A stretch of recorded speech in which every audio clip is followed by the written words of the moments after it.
So today we are going to start chemical reactions of ether. Ether कौन कौन से reaction करवाते हैं वो देखते हैं। इसमें भी टाइप्स हैं, मेजरली 3 टाइप हैं। First type is reaction involving the cleavage of carbon oxygen bond. ऐसे रिएक्शन जिनमें कार्बन ऑक्सीजन का बॉन्ड ही क्लीव हो जाना है। Second, reaction involving the alkyl group, जिनमें क्या होगा, जैसे आपका ईथर ऐसा होता है ना, ये जो एल्काइल ग्रुप है इसका कार्बन इन्वॉल्व होगा, मतलब ये इन्वॉल्व होगा, ऑक्सीजन ग्रुप नहीं इन्वॉल्व होगा। फर्स्ट वाले में क्या होगा, कार्बन ऑक्सीजन का बॉन्ड, ये बॉन्ड ही टूट जाएगा। ओके। उसके बाद थर्ड में क्या होगा, electrophilic substitution of phenyl ring. अगर आपके पास ऐसा ईथर है जिसमें एक साइड फिनाइल लगा है, तो उसकी फिनाइल रिंग पे कैसे सब्सटीट्यूशन होनी है, थर्ड टाइप में वो आएंगे। ओके। पहले अब फर्स्ट टाइप हम डिटेल में पढ़ेंगे, reaction involving the cleavage of carbon oxygen bond. Carbon oxygen की बॉन्ड जिनमें इन्वॉल्व होती है उसको देख, ऑक्सीजन बॉन्ड की क्लीवेज जिसमें इन्वॉल्व होती है उसको देखते हैं। और इसमें फर्स्ट सब कैटेगरी है विद द हैलोजन एसिड। जब आपके पास ईथर किसी हैलोजन एसिड से रिएक्ट करता है, then ultimately it is going to produce alcohol and alkyl halide. ठीक है, क्लियर। जैसे डायथाइल ईथर जब HX से रिएक्ट किया तो होगा क्या, मान लो ये बॉन्ड यहाँ से क्लीव हुआ, एग्जैक्ट मैकेनिज्म आगे बताता हूँ। तो ये आपका अडेंडम है पॉजिटिव, ये वाला नेगेटिव। पॉजिटिव एक साइड ऐड हो गया, किस साइड ऐड होगा, जिसके ऊपर नेगेटिव आना है, ऑक्सीजन के ऊपर ऐड होगा। ये ऑक्सीजन के ऊपर लोन पेयर भर भर के हैं, और एक्स नेगेटिव जो है वो इसके साथ जुड़ जाएगा। तो अल्टीमेटली आपके पास प्रोडक्ट क्या बनेगा, CH3 CH2 O के साथ H जुड़ गया तो ये बन गया अल्कोहल, और ये एक्स नेगेटिव आयन जाके इसके साथ जुड़ गया। ठीक है, तो ये बन गया ethyl halide. Okay, clear. But इसमें एक और ट्रिक है, अगर आपके पास आप ये हैलोजन एसिड एक्सेस में ले लो, ठीक है, यहाँ तो मैंने लिखा ना इन लिमिट लिया आपने, ईथर में अगर हैलोजन एसिड इन लिमिट डालोगे then you will get alcohol and alkyl halide, 2 तरह के प्रोडक्ट बनेंगे। बट अगर आपने ये हैलोजन एसिड एक्सेस में ले लिया तो होगा क्या, ये जो अल्कोहल बनेगा, जो एक्सेस में हैलोजन एसिड होगा उसमें से ये जो हैलाइड आयन है वो इस अल्कोहल के आर के ऊपर अटैक करके यहाँ से OH नेगेटिव आयन निकाल देगा, तो उस अल्कोहल को भी अल्टीमेटली अल्काइल हैलाइड में ही कन्वर्ट कर देगा। ठीक है, तो it means if using halogen acid in excess, that will lead to conversion of alcohol formed to the alkyl halide। उससे ये जो अल्कोहल बनेगा वो भी अल्काइल हैलाइड में ही कन्वर्ट हो जाएगा। अल्टीमेटली आपके पास अल्काइल हैलाइड वाले प्रोडक्ट बनेंगे। एक अल्काइल हैलाइड बनेगा कि 2 अल्काइल हैलाइड बनेंगे, वो डिपेंड करता है कि आपके पास सिमेट्रिकल, इसके ये जो दोनों ईथर के ये जो दोनों अल्काइल ग्रुप हैं ये सिमेट्रिकल हैं कि अनसिमेट्रिकल है। ओके, जैसे यहाँ पे मैंने दिखाया कि इथेनॉल जो बना, HX जो एक्सेस वाला है उसके साथ रिएक्ट करवाएगा एंड उसको भी अल्काइल हैलाइड में कन्वर्ट कर देगा। तो हम इन जनरल कह सकते हैं कि अगर किसी ईथर को HX एक्सेस के साथ रिएक्ट करो तब आपके पास 2 अल्काइल हैलाइड बनते हैं, एक में जिसमें ये वाला अल्काइल ग्रुप होगा, दूसरा जिसमें ये वाला अल्काइल ग्रुप होगा। हैलोजन तो चलो एक ही होगा क्योंकि एक तरह का हैलोजन नहीं है अवेलेबल आपके पास, ये और वाटर। ओके, उसके बाद अगर आपके पास साइक्लिक ईथर्स हो, साइक्लिक ईथर्स के केस में क्या होता है, आपके पास साइक्लिक ईथर में क्या होगा, मतलब फर्स्ट टर्मिनल और जो लास्ट टर्मिनल रिंग था वो ऑक्सीजन के साथ जुड़ा है, तो बीच में से ऑक्सीजन रिमूव हो जाएगा, इस एंड पे भी हेलोजन लग जाएगा, इस एंड पे भी हेलोजन लग जाएगा। Okay, clear. तो इट मींस अगर आप साइक्लिक, वैसे आपके पास क्या बनते हैं, वैसे आपके पास 2 अल्काइल हैलाइड बनते हैं ना, इसमें 2 नहीं बन पाते क्योंकि ये जुड़े होते हैं, तो इसमें एक हेलोजन यहाँ पे लगेगा, एक हेलोजन यहाँ पे लगेगा। ठीक है, अदरवाइज दोनों हेलोजन, इसमें भी तो 2 ही लगते हैं, वो बात अलग है कि इसमें ये दोनों आर आपस में कनेक्ट नहीं होते, इसलिए जब ये बॉन्ड टूटता है तो ये वाला अल्काइल अलग अलग अल्काइल हैलाइड बना के निकल जाता है, ये वाला अलग वाला अल्काइल हैलाइड बना के निकल जाता है जब एक्सेस के साथ यूज होता है। बट इसके केस में क्या होगा, इसके केस में ये वाला आपस में जुड़ा हुआ है इस वाले के साथ, तो इसके ऊपर भी हेलोजन लग जाएगा, इसके ऊपर भी हेलोजन लग जाएगा, रहेंगे कनेक्टेड ही क्योंकि ये पीछे रिंग जुड़ी हुई है ना आपस में, तो HBr के साथ रिएक्ट करेंगे, इसमें भी ये एक्सेस में ही है। Okay, then you will get, यहाँ पे इस कार्बन पे ब्रोमीन लग गया, इसके ऊपर ब्रोमीन लग गया, इसके केस में यहाँ पे आयोडीन लग जाएगा, यहाँ भी आयोडीन लग जाएगा, इसके केस में यहाँ पे क्लोरीन लग जाएगा, यहाँ भी क्लोरीन लग जाएगा, ये दिखाया हुआ है। ओके, सिंपल है, मतलब क्लियर हो गया ये आपके पास।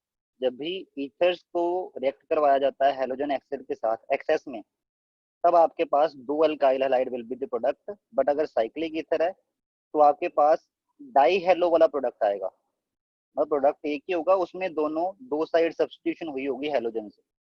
ओके। बट अगर आपने लिमिटेड लिया है ईथर, सॉरी ईथर नहीं, हेलोजन एसिड लिमिटेड लिया है, तो ईथर के साथ जब वो रिएक्ट करेगा तब अल्कोहल और alkyl halide will be the product. Okay. ठीक, आगे इसका मैकेनिज्म डिस्कस करेंगे हम। अब मैकेनिज्म में देखो, मैकेनिज्म में आपके पास रिएक्शन वही थी ना कि ये आपका ईथर है, इसको एक बार दोबारा लिख दूंगा, ये वाला ईथर है। ओके। जब ये हेलोजन एसिड से रिएक्ट कर रहा है, ये मैंने अनसिमेट्रिकल ईथर की एग्जांपल इसलिए ली कि मैं आपको ये बता सकूं कौन सा कार्बन वाला बॉन्ड क्लीव होना है, ये वाला कि ये वाला। क्योंकि अगर बॉन्ड यहाँ से क्लीव होगा तो methanol and ethyl iodide will be the product. But अगर बॉन्ड यहाँ से क्लीव हुआ तो methyl iodide and ethanol will be the product. तो कौन सा बॉन्ड क्लीव होना है ये भी तो देखना इंपॉर्टेंट है ना, उसको अब देखेंगे। क्लियर। अब इस रिएक्शन की बात कर रहे हैं जिसमें आपके पास इथाइल मिथाइल ईथर जो है वो हाइड्रोजन आयोडाइड से रिएक्ट कर रहा है। तो सबसे पहले हाइड्रोजन आयोडाइड का जो प्रोटोन है उसके ऊपर ऑक्सीजन के लोन पर अटैक करके उसको अपने अंदर इंक्लूड कर लेंगे। You will get this protonated ether बन जाएगा आपके पास ये वाला। ठीक। और जब ये प्रोटोनेटेड ईथर बन जाएगा तो ये क्या होगा, ये प्रोटोनेटेड ईथर अब ज्यादा देर ऐसे नहीं रह पाएगा। ठीक। मतलब ये जो आयोडाइड आयन निकला ये भी तो एक न्यूक्लियोफाइल ही है, ये अटैक कर सकता है। और इसको याद रखो कि ये न्यूक्लियोफाइल कैसे अटैक करता है, SN2 मैकेनिज्म से। तो ये आयोडाइड आयन किस कार्बन के ऊपर अटैक करेगा, जो लीस्ट स्टेरिकली हिंड्रेड होगा। SN2 में न्यूक्लियोफाइल ऐसे कार्बन के ऊपर अटैक करता है जो लीस्ट स्टेरिकली हिंड्रेड है। तो इसमें से और इसमें से, सॉरी इस स्पीसीज की बात कर रहे हैं ना, तो इसमें से और इसमें से कौन सा कार्बन है जो लीस्ट स्टेरिकली हिंड्रेड है, जिसके ऊपर आयोडाइड आयन जो है वो अटैक कर सकता है, वो है ये वाला। क्योंकि इस कार्बन के ऊपर 3 हाइड्रोजन लगे हैं जो कि लेस बल्की होते हैं। इस कार्बन के ऊपर 2 हाइड्रोजन लगे हैं और तीसरा मिथाइल लगा है। मिथाइल हालांकि थोड़ा बहुत बल्की है ना, तो इसलिए इस आयोडाइड आयन ने इस वाले CH3 के C पे अटैक कर दिया, अपने आप का बॉन्ड इससे बनाना शुरू कर दिया और इसको ये वाला बॉन्ड तोड़ना शुरू कर दिया। आपके पास ये ट्रांजिशन स्टेट बनेगी, SN2 में ट्रांजिशन स्टेट बनती है। अल्टीमेटली ये दोनों आपस में जुड़ जाएंगे और ये अलग होकर निकल जाएगा। Okay. You will get your alcohol and alkyl halide is the product. ठीक है। तो इट मींस जब ये वाला अनसिमेट्रिकल ईथर रिएक्ट करता है हाइड्रोजन आयोडाइड के साथ तो आपके पास मिथाइल आयोडाइड और इथेनॉल बनता है। उल्टा केस भी बन सकता था ये वाला, ये क्यों नहीं बना, बट वही स्टेरिक हिंड्रेंस SN2 मैकेनिज्म है ना। ओके। क्लियर। हो सकता है थोड़ा बहुत अमाउंट में बन जाए बट मेजर प्रोडक्ट में यही बनेगा, मेजर प्रोडक्ट यही बनेंगे। हो सकता है ये दोनों भी बने but they will be minor. क्योंकि आयोडाइड आयन अगर यहाँ पे अटैक कर देगा तब ये वाला बॉन्ड क्लीवेज होगा, तब आपके पास मेथनॉल बन जाएगा। और आयोडाइड आयन इसके ऊपर अटैक किया होगा CH3CH2I, तो ये आपके पास इथाइल आयोडाइड बन जाएगा। ओके। बट ये these two will be the minor product, methanol and ethyl iodide will be the minor product. Major product यही होंगे क्योंकि SN2 मैकेनिज्म से ये रिएक्शन हो रहा है, तो आयोडाइड आयन जो है वो इसी के ऊपर अटैक करेगा, ना कि इसके ऊपर। अब जैसे हमने बोला था कि अगर हेलोजन एसिड को एक्सेस में ले लें तो आपका जो अल्कोहल बनता है वो भी आयोडाइड में, मतलब अल्काइल आयोडाइड में कन्वर्ट हो जाएगा, क्योंकि यहाँ पे आयोडीन है ना हेलोजन। ओके। क्लियर। तो वो कैसे, उसमें आपका ये वाला मैकेनिज्म भी आप बड़ी बार पढ़ चुके हो, अल्कोहल की अल्काइल, सॉरी हेलोजन एसिड के साथ रिएक्शन कई बार कर चुके हैं हम। स्टेप 3 में क्या होगा, अल्कोहल और हेलोजन एसिड याद है रिएक्शन। अल्कोहल का लोन पेयर जो है वो H पॉजिटिव आयन पे अटैक करेगा, आपके पास ये प्रोटोनेटेड अल्कोहल बनेगा। इस प्रोटोनेटेड अल्कोहल के कार्बन के ऊपर ये जो आयोडाइड आयन है ये अटैक करेगा। ठीक। क्लियर। इस कार्बन के ऊपर, तो यहाँ से जो है ये वाटर मॉलिक्यूल निकल जाएगा। ओके। और यहाँ पे आयोडीन और इन दोनों का बॉन्ड बन जाएगा लाइक दिस। तो आपका ये जो इथेनॉल था ये भी अल्टीमेटली कन्वर्ट हो गया इथाइल आयोडाइड में। तो एक्सेस ऑफ HI की प्रेजेंस में ये होता है, हेलोजन एसिड अगर एक्सेस में लोगे तो अल्कोहल जो शुरू में बना होता है उसकी भी कन्वर्जन हो जाती है अल्काइल हैलाइड में। Okay. In the presence of that halogen acid. Okay. Next आपके पास है ये कुछ एग्जांपल है, ये कंपटीशन पॉइंट ऑफ व्यू से ज्यादा इंपॉर्टेंट है। ठीक है, वैसे तो इग्नोर भी कर सकते हो। जैसे मैंने इसमें क्या समझाया हुआ है कि ये वाला आपके पास ईथर है, इसमें ये वाला ग्रुप देखो बहुत बल्की है, ये वाला ग्रुप, ये वाला बहुत लेस बल्की है। तो आयोडाइड आयन जो बनेगा मैकेनिज्म के दौरान वो CH3 पे अटैक करेगा ना। ठीक है, लॉजिकली तो ये होगा ना, CH3 पे अटैक करेगा और हाइड्रोजन इसके ऊपर अटैक करेगा, तो मतलब प्रोडक्ट आपके पास ये बनना चाहिए, टर्शरी ब्यूटाइल अल्कोहल और मिथाइल आयोडाइड। ओके, ये बनना चाहिए, बट एक्चुअल में इसमें उल्टा होता है। अब इसमें उल्टा कैसे हो गया जी? मैं हमने तो बोला कि आयोडाइड आयन जो है वो उसके ऊपर अटैक करेगा, क्लियर, लेस बल्कि पे अटैक करेगा। तो अगर लेस बल्कि पे अटैक करना है तो इन दोनों का रिएक्शन के बाद प्रोडक्ट तो ये बनना चाहिए, ये कैसे हो गया? How is it possible? ठीक है, यहाँ पे मैंने वर्ड लिखा हुआ ये वाला, समटाइम्स SN1 ऑल्सो। और वो समटाइम्स कब हो सकता है? वो समटाइम्स कब हो सकता है?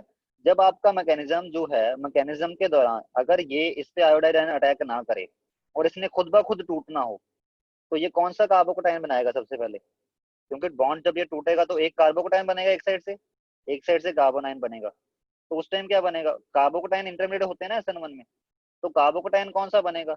जो सबसे स्टेबल है। तो अगर इसकी ही बात कर लें, अगर इसमें SN2 ना होके SN1 मैकेनिज्म फॉलो होता तो कौन सा कार्बोकटायन बनता? तब बॉन्ड यहाँ से ये वाला टूटता।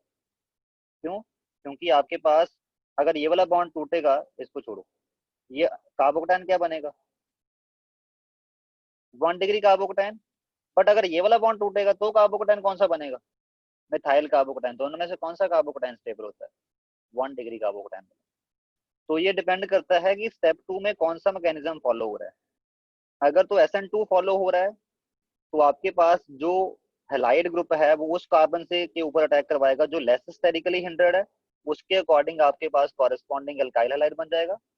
बट अगर मैकेनिज्म SN1 हुआ, जो कि कई बार होता है, क्योंकि SN1 मैकेनिज्म फॉलो होना है कि नहीं होना वो डिपेंड करता है कि कार्बोकटायन बन सकता है रिएक्शन के दौरान। स्टेबल वाला अगर बन सकता हो तो वो SN1 फॉलो करवाता है। तो उस टाइम क्या होगा आपके पास? अगर SN1 फॉलो होगा तो आपके पास वाइस वर्सा प्रोडक्ट देखने को मिलेंगे, जैसे इसमें देखने को मिले। ओके, अब इसमें रीजन में मैंने एक्सप्लेन ही कर दिया इसका मैकेनिज्म भी। ठीक, इसमें मैकेनिज्म में क्या होगा? हाइड्रोजन सबसे पहले तो वही होना है, जो आपका हेलोजन एसिड है उसके प्रोटोन के ऊपर इस ऑक्सीजन ने के लोन पेयर ने अटैक कर दिया। ओके, ये आपका बन गया प्रोटोनेटेड ईथर। ठीक, अब प्रोटोनेटेड ईथर में या तो ये वाला बॉन्ड टूट सकता है कार्बन ऑक्सीजन का, या ये वाला टूट सकता है। टूटना तो हेट्रोलिटिकली है, बट इसमें इस आयोडाइन की अटैक की वेट नहीं करता ये। क्यों नहीं करता? क्योंकि इसमें दिख रहा है इसको कि मैं स्टेबल कार्बोकटायन बना सकता हूँ। तो ये फटाफट से क्या होता है, ये वाली स्पीसीज में फटाफट से ये वाला बॉन्ड टूट जाता है। क्यों? क्योंकि कार्बोकटायन टर्शरी वाला बनेगा अगर ये वाला बॉन्ड टूटेगा।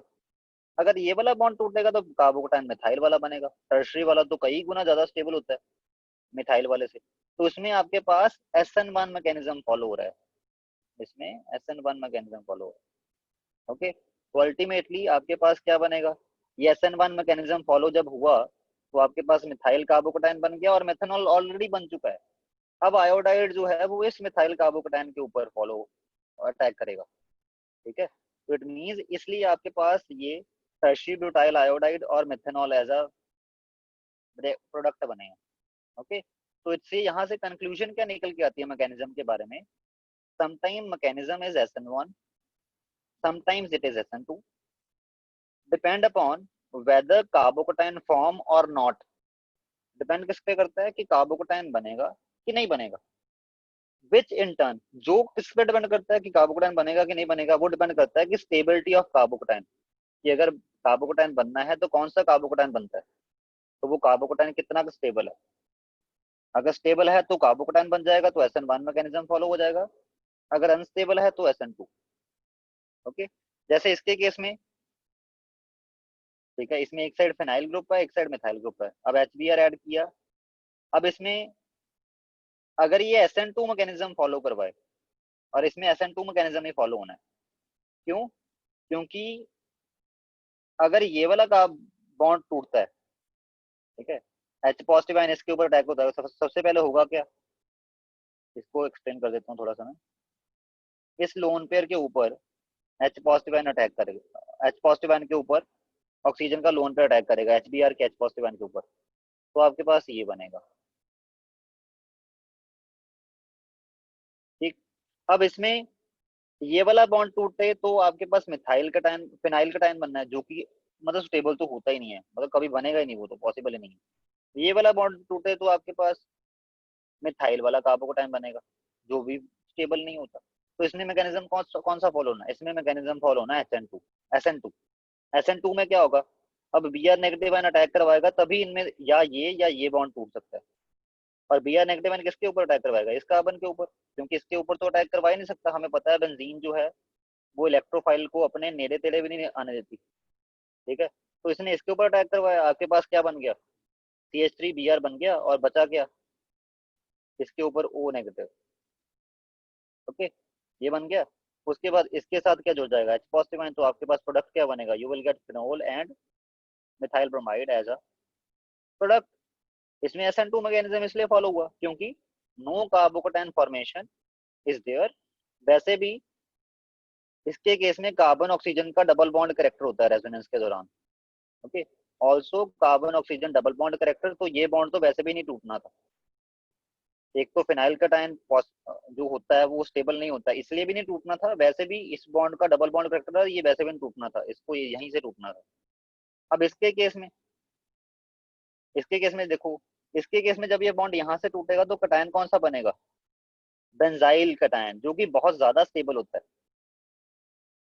ठीक है, बेंजाइल कटायन बनेगा जो बहुत ज्यादा स्टेबल होता है। क्लियर। तो इसमें हाइड्रोजन आयोडाइड ऐड करोगे ऐड, तो क्या कौन सा मैकेनिज्म फॉलो होगा, SN1। तो बॉन्ड मतलब यहीं से टूटना है, ये SN1 मैकेनिज्म से फॉलो होगा। ठीक, तो आयोडीन कहाँ पे जाएगा, इसके ऊपर, और जो बाकी H पॉजिटिव आयन बचा है वो किसके ऊपर जाएगा, इसके ऊपर। तो आपके पास methanol is the by product, और ये वाला आपके पास बन गया। इसमें क्या बना, इसमें कार्बोकटायन इज फॉर्म, और इसके केस में रिएक्शन ही नहीं होगी। क्यों, क्योंकि ना ये SN1 से फेवरेबल है रिएक्शन इसका इसके साथ, ना SN2 से, तो इसमें नो रिएक्शन इससे। ओके, तो इसलिए सबसे पहले कंक्लूजन क्या निकल के आती है, ईथर्स की हेलोजन एसिड से रिएक्शन जो है वो SN2 और SN1 दोनों मैकेनिज्म से हो सकती है। SN1 से कब होती है, जब कोई स्टेबल कार्बोकटायन बन रहा हो रिएक्शन के दौरान, तब SN1 फॉलो करता है। अगर नहीं बन रहा है तो SN2 फॉलो करेगा। अगर दोनों भी, कई बार ऐसा होता है दोनों ही नहीं पॉसिबल, जैसे इसके केस में, ये बड़ा रेयर केस है, मैंने आपको इसलिए ये एग्जांपल दी हुई है। ठीक है, तो इसके केस में रिएक्शन होगी ही नहीं। नेक्स्ट जो ईथर्स की रिएक्शन है वो है विद सल्फ्यूरिक एसिड, इसमें भी कार्बन ऑक्सीजन बॉन्ड टूटता है। ठीक है, आपका ये रहा ईथर। इसमें बेसिकली होती क्या है, हाइड्रोलिसिस वाटर के साथ रिएक्शन होता है। ओके, ठीक। उसमें ईथर जब आपके पास डाइल्यूट H2SO4 के साथ रिएक्ट करेगा अंडर हाई प्रेशर और हीट दोनों, इसमें रिएक्शन कंडीशंस बहुत मैटर करती हैं, तो ध्यान से सुनना है। ठीक है, under high pressure and high temperature dilute H2SO4 के साथ रिएक्ट करेगा तो क्या होगा, ये जो ईथर है इससे आपके पास दो अल्कोहल बन जाएंगे। ये सिमेट्रिकल ईथर की एग्जांपल लिखी है मैंने, दोनों आर एक जैसे हैं। ठीक है, तो ऐसे मान लो, इसको समझने के लिए कैसे बोल सकते हो आप, मान लो ये बॉन्ड टूटा। ठीक है, वाटर में से जो OH निकला वो इस आर के साथ जुड़ गया, तो ये भी ROH बन गया। जो H पॉजिटिव आयन निकला वो इस O के साथ जुड़ गया, तो आपके पास ये भी ROH बन गया, तो दो अल्कोहल बन गए ना आपके पास as a product. Okay, but अगर आप सिर्फ हीट अप्लाई करो, प्रेशर अप्लाई ना करो, तो क्या होगा, तो इसमें से एक अल्कोहल, सॉरी एक जो आ रहा है वो तो OH के साथ अटैच हो जाएगा and it will form alcohol. ठीक है, जो दूसरे वाला है उसके साथ क्या होगा, मैंने उल्टा बोल दिया, ये वाला जो आपके पास है, ये जो RO है यहाँ से बॉन्ड टूटेगा, H पॉजिटिव इसके ऊपर अटैक करेगा, तो ये तो बन जाएगा अल्कोहल। ये जो बचा R पॉजिटिव, इस R positive pay sulphuric acid का जो बचता है, क्या बचता है, अगर ये सल्फ्यूरिक एसिड जो है अपना एक प्रोटोन रिलीज करे तो क्या बनाता है, HSO4 नेगेटिव। ये HSO4 नेगेटिव इस R पॉजिटिव के ऊपर अटैक करेगा, ये H पॉजिटिव ने इसके ऊपर अटैक किया, तो यहाँ से अल्कोहल बना। इसने R पॉजिटिव पे अटैक किया तो आपके पास ये बन जाएगा। ठीक है, फिर इसमें देखो ये ऐसे लिखा हुआ ना, दिस एक्चुअल में ये है तो यही है ना, SO4H यही बन रहा है। इसमें O चार ही दिखाए मैंने, एक, दो एंड एक, चार बन गया टोटल, ये हो गया। ठीक, मतलब अगर आप सिर्फ हीट अप्लाई करते हो then you will get 1 alcohol and 1 alkyl hydrogen sulphate. Okay, clear. But इसमें भी आगे एक ट्रिक है कि अगर आपके पास मान लो, if in case of secondary and tertiary ether, आपके पास ईथर्स में, आपके पास ईथर्स में एक साइड टर्शरी ग्रुप हो और एक साइड सिंपल प्राइमरी, या जो भी ग्रुप मतलब सिंपल वाला आपके पास हो, ज्यादा बल्कि ना हो, तो उसमें क्या होता है, आपके पास एक तो अल्कोहल बन जाता है, जो लेस बल्कि वाला होता है वो अल्कोहल बन जाता है। ओके, जो ज्यादा बल्कि वाला होता है वो एलिमिनेशन रिएक्शन शो कर देता है। तो इसके एलिमिनेशन रिएक्शन शो करने से आपके पास क्या बन जाएगा, यू विल गॉट एल्कीन। क्या मैकेनिज्म है इसका, नेक्स्ट पेज पे पढ़ते हैं। ओके, मैकेनिज्म, ठीक है। मैकेनिज्म में आपके पास जो ईथर है वो प्रोटोन के साथ रिएक्ट करेगा एसिड के, वही प्रोटोनेटेड ईथर बन जाएगा। ठीक, प्रोटोनेटेड ईथर के ऊपर आपका जो H2SO4 का जो एनायन बचा है, उनमें से एक ग्रुप के ऊपर अगर अटैक कर दे, जो कि लेस बल्कि के ऊपर करेगा, आ गई ना बात, ये SN2 मैकेनिज्म फॉलो हो रहा है, तो लेस बल्कि के ऊपर अटैक होगा। ओके, और ये वाला बॉन्ड टूट जाएगा, यू विल गेट इथेनॉल। आपके पास इथेनॉल बन जाएगा। यहाँ पे इथेनॉल को सही कर लो, इसमें नोट्स में थोड़ा सा वैनिश हो गया, यहाँ पे इथेनॉल, ये OH है। Okay, you will gate ethanol and ये वाला जिसके साथ जुड़ा है ये मिथाइल, और इसको क्या बोलते हैं, hydrogen sulphate. You will gate methyl hydrogen sulphate and ethanol. फिर इसमें भी वही बात है कि अगर SN1 मैकेनिज्म फॉलो होगा, उस टाइम क्या होगा, वो SN1 मैकेनिज्म भी फॉलो हो सकता है इस स्टेप 2 में, बट वो कब फॉलो होता है, जब कार्बन को आयन स्टेबल बनना हो। ठीक है, तो SN2 mechanism can also follow, but उसके केस में कार्बोकेटाइन कोई स्टेबल वाला बनता होना चाहिए, इसका या इसका, दोनों में से। ओके, और जैसे मैंने बोला था कि अंडर हाई प्रेशर क्या होता है, अंडर हाई प्रेशर के केस में तब तो नहीं ना ये हाइड्रोजन सल्फेट बनता, तब तो आपके पास दोनों अल्कोहल ही बनते हैं। तो देखिए अब क्या होता है, अब जैसे अंडर नॉर्मल कंडीशन एक तो बन गया आपके पास अल्कोहल, दूसरा बन गया हाइड्रोजन सल्फेट। तो अंडर हाई प्रेशर ये जो हाइड्रोजन सल्फेट बनता है, ये कहाँ जाता है, इसके में, इसमें ये कैसे अल्कोहल में कन्वर्ट हो जाता है, इसके देखते हैं। स्टेप 3, अंडर हाई प्रेशर ये जो आपके पास हाइड्रोजन सल्फेट बना, ये किसी H2SO4, किसी अगले H2SO4 के प्रोटोन के ऊपर अटैक करवा के दोबारा से अपने आप को प्रोटोनेटेड हाइड्रोजन सल्फेट बनाएगा, और इस प्रोटोनेटेड हाइड्रोजन सल्फेट के ऊपर वाटर का मॉलिक्यूल अटैक कर देगा मिथाइल ग्रुप के ऊपर। ठीक है, क्लियर, मतलब इसी के ऊपर अटैक करेगा, क्योंकि नेगेटिव साइड आएगी इसके ऊपर, नेगेटिव चार्ज इसी के ऊपर आएगा, पार्शियल नेगेटिव है ये पॉजिटिव है। तो इस बॉन्ड की हेट्रोलिटिकली क्लीवेज हो जाएगी, क्या बन जाएगा, H2SO4। ठीक, और इसके साथ CH3 के साथ आपके पास क्या जुड़ चुका है, वाटर का मॉलिक्यूल जुड़ चुका है, जिसमें ऑक्सीजन के ऊपर पार्शियल पॉजिटिव चार्ज है। अल्टीमेटली ये ऑक्सीजन पार्शियल पॉजिटिव को रिमूव करने के लिए यहाँ से प्रोटोन को निकाल देगा, आपके पास क्या बन जाएगा, you will get methanol as a product. तो आपका ये जो मिथाइल हाइड्रोजन सल्फेट बन गया था, अंडर हाई प्रेशर वो किसी अगले H2SO4 के प्रोटोन के साथ रिएक्ट करके मेथेनॉल प्रोड्यूस करते। ओके, तो ये होता है अंडर हाई प्रेशर। अब जैसे मैंने बोला कि अगर आपके पास टर्शरी, अगर इथर में एक साइड टर्शरी ग्रुप लगाओ, तो उस टाइम आपके पास जो है वो एलिमिनेशन वाला प्रोडक्ट भी बन जाता है, ये वाला एल्कीन बन जाता है। ये कैसे बनता होगा, इसका भी आंसर मैकेनिज्म में ही छुपा है, तब मैकेनिज्म SN1 फॉलो होता होगा। ओके, अब सुनते चलो इसको ध्यान से। अब इसके केस में मैकेनिज्म देखते हैं, जिसमें एक साइड टर्शरी ग्रुप लगा है। ओके, मैकेनिज्म, स्टेप 1, पहले ये वाला ईथर प्रोटोन के ऊपर अटैक करेगा, प्रोटोनेटेड ईथर बन जाएगा। अब इसमें इसको दिख रहा है ये वाला कार्बोकेटाइन स्टेबल बनेगा, तो करेगा क्या, यहाँ से कार्बोकेटाइन प्रोड्यूस करेगा, ये SN1 मैकेनिज्म के लिए चला गया, इसने कार्बोकेटाइन बना दिया और मेथेनॉल बना दिया। ओके, और ये जो कार्बोकेटाइन है H2SO4 negative, it is very very basic in nature, इसको प्रोटोन अपना वापस चाहिए। तो हो सकता है, और ऊपर से ये कार्बोकेटाइन के अराउंड 3 मिथाइल लगे हैं, हो सकता है ये इसने इसको अप्रोच भी नहीं कर पाया ये, क्योंकि ये खुद भी बल्कि है, और ऊपर से ये कार्बोकेटाइन जो बना इसके ऊपर भी बल्कि ग्रुप लगे हुए हैं।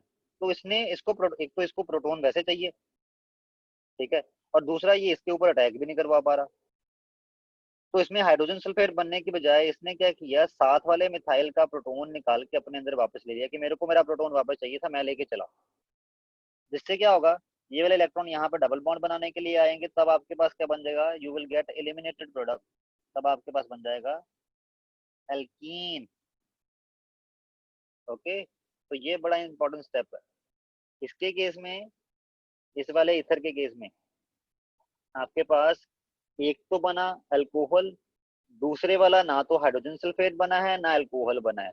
उसने एलिमिनेशन प्रोडक्ट क्यों बनाया, क्योंकि hydrogen sulphate being highly basic in nature, एक तो ये प्रोटॉन अपने डिमांड कर रहा है वापस, दूसरा ये कार्बोकेटाइन पे अटैक भी नहीं करवा पा रहा क्योंकि इसके ऊपर बल्कि ग्रुप लगे हैं, तो ये साइड से ही प्रोटॉन लेके निकल गया, ये चलता बना, और इसने इस कार्बोकेटाइन को एलिमिनेशन प्रोडक्ट बनाने के लिए फोर्स कर दिया, you got this alkene as a product. तो दो प्रोडक्ट बने।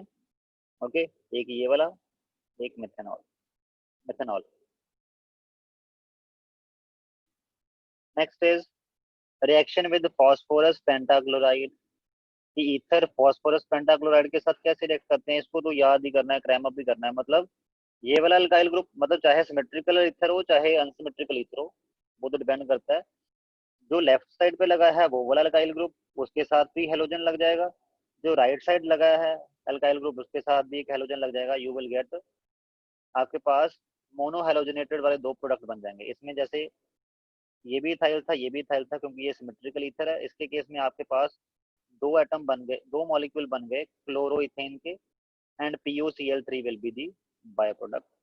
ओके, नेक्स्ट आपके पास निकल के आता है reaction with acid chlorides. Acid chloride किसको बोलते हैं, इस ग्रुप को बोलते हैं ना एसिड क्लोराइड। ओके, और एनहाइड्राइड किसको बोलते हैं, जिसमें इस वाले ग्रुप को बोलते हैं एनहाइड्राइड। Okay, clear. तो अगर आप इसका एसिड क्लोराइड के साथ रिएक्शन देखो, जैसे ये मैंने सिमेट्रिकल ईथर ही यूज कर लिया इसमें भी, तो एसिड क्लोराइड के साथ रिएक्शन देखो तो बस इतना समझ लो कि यहाँ से Cl नेगेटिव आयन जो जाता है वो एक कार्बन के ऊपर अटैक करता है। ओके, तो आपके पास बन गया क्लोरो वाला प्रोडक्ट। ओके, और ये जो बचा वो इसके साथ अटैच हो जाएगा, क्या बचा, C2H5O नेगेटिव, और ये क्या बचा, CH3C double bond O positive. ये दोनों आपस में जुड़ गए, क्या बना, C2H5O C double bond O C2H5। तो ये क्या बन गया, ये कौन सा ग्रुप है, एस्टर ग्रुप बन गया। तो आपके पास एक एस्टर प्रोडक्ट बनेगा। सिंपल, इसको समझने के लिए ऐसे बोला है, और इसमें कैटलिस्ट यूज होना है एनहाइड्रस ZnCl2। सिमिलरली अगर एनहाइड्राइड ही अटैक कर दे, तो ये यहाँ से इसका बॉन्ड टूटेगा, ये वाला जो ग्रुप है, ये पूरा का पूरा ग्रुप जो है आपका इसके साथ अटैच कर जाएगा, जो बाकी बचा ये वाला वो इसके साथ अटैच कर जाएगा। तो इसमें दोनों ही आपके एस्टर बनेंगे। कैसे बनेंगे एस्टर, अगर हम ध्यान से देखें तो, अगर ये और ये दोनों जुड़ जाए तो क्या बनेगा, C2H5O, और इधर से C double bond O CH3, ये बन गया। और इसका C2H5, इसके साथ ये पूरा ग्रुप जुड़ा है, यहाँ से ऑक्सीजन साइड OOCH3, तो ये भी एस्टर बन गया। तो आपके पास अब यहाँ पे दो एस्टर ग्रुप, दो एस्टर बने हैं, दोनों एक जैसे बने।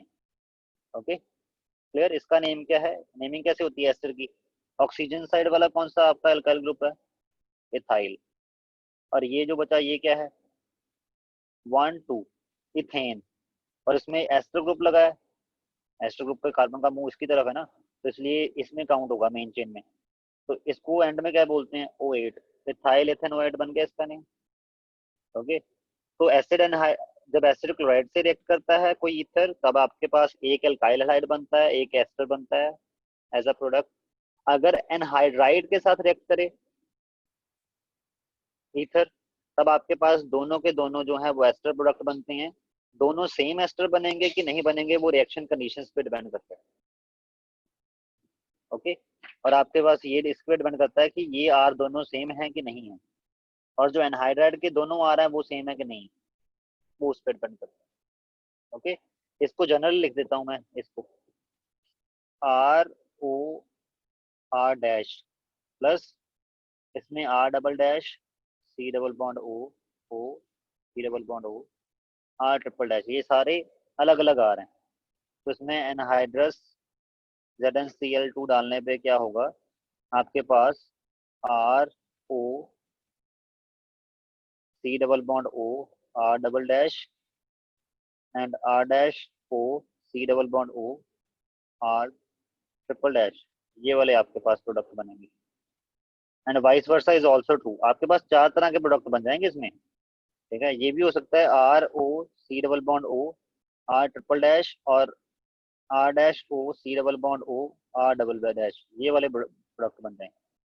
ओके, तो इसलिए अगर अनसिमेट्रिकल वाला ईथर है और अनसिमेट्रिकल वाला हाइड्राइड है, तो उसके केस में तो 4 तरह के प्रोडक्ट बनेंगे, इन प्रोडक्टों को सेपरेट करना मुश्किल हो जाएगा, तो उसके केस में ये वाला रिएक्शन इसलिए यूज करते नहीं है एस्टर बनाने के लिए, ठीक है।